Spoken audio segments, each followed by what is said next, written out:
नमस्कार दोस्तों, स्वागत है आपका वैदिक नॉलेज चैनल में। आज हम आपको बताएंगे कन्या पूजन की विधि और कुछ नियम।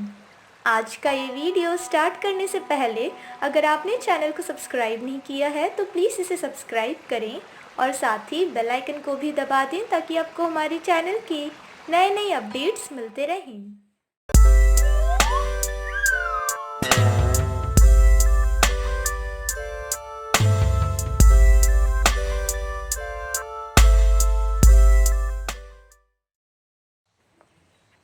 कन्या पूजन नवरात्र के किसी भी दिन कर सकते हैं, लेकिन ज़्यादातर लोग अष्टमी और नवमी तिथि को पूजन के लिए श्रेष्ठ दिन मानते हैं।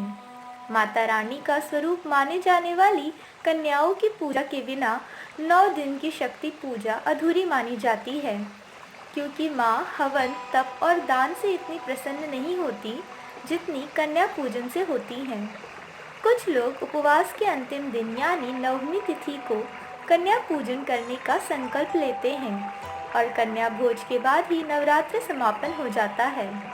लेकिन ध्यान रहे, कन्या पूजन के कुछ नियम भी होते हैं जिनका ध्यान रखना बहुत आवश्यक होता है। अगर आप भी कन्या भोज कराने जा रहे हैं तो जानिए कुछ आवश्यक बातें और नियम। कन्या पूजन के नियम।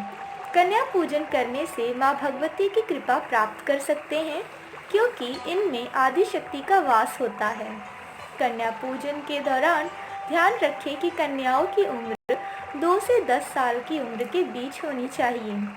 इसके साथ ही एक बालक को ज़रूर आमंत्रित करें, क्योंकि यह बालक बटुक, भैरव और लांगुरा का रूप माना जाता है।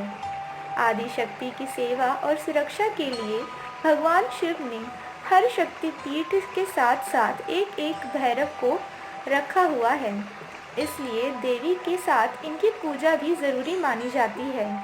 शक्ति पीठ के दर्शन के बाद अगर भैरव के दर्शन नहीं किए तो माँ के दर्शन भी अधूरे माने जाते हैं। शक्ति के स्वरूप है कन्याएं। शास्त्रानुसार कन्या के जन्म का 1 वर्ष बीतने का पश्चात कन्या को कुंवारी की संज्ञा दी गई है।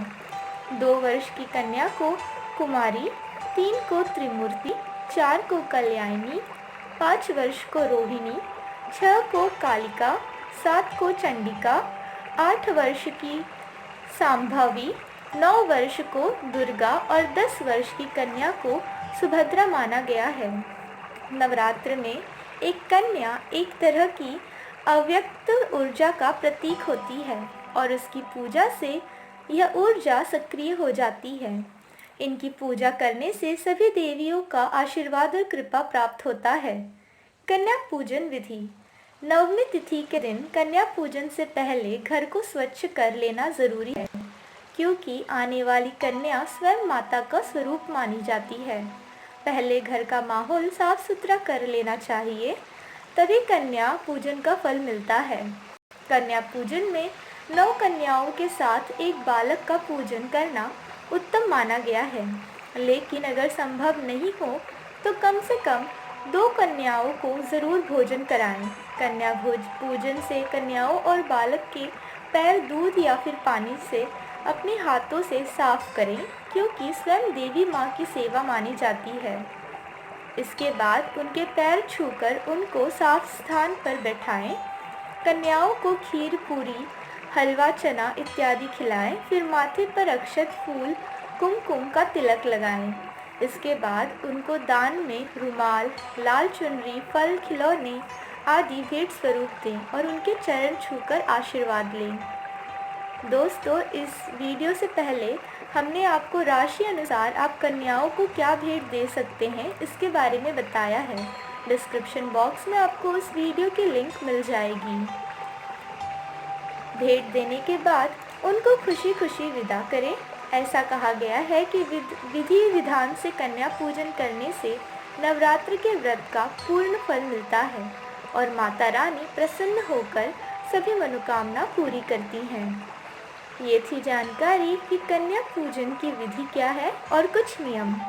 आज का ये वीडियो अगर आपको पसंद आया हो तो प्लीज़ इसे लाइक करें, शेयर करें और कमेंट करें। धन्यवाद।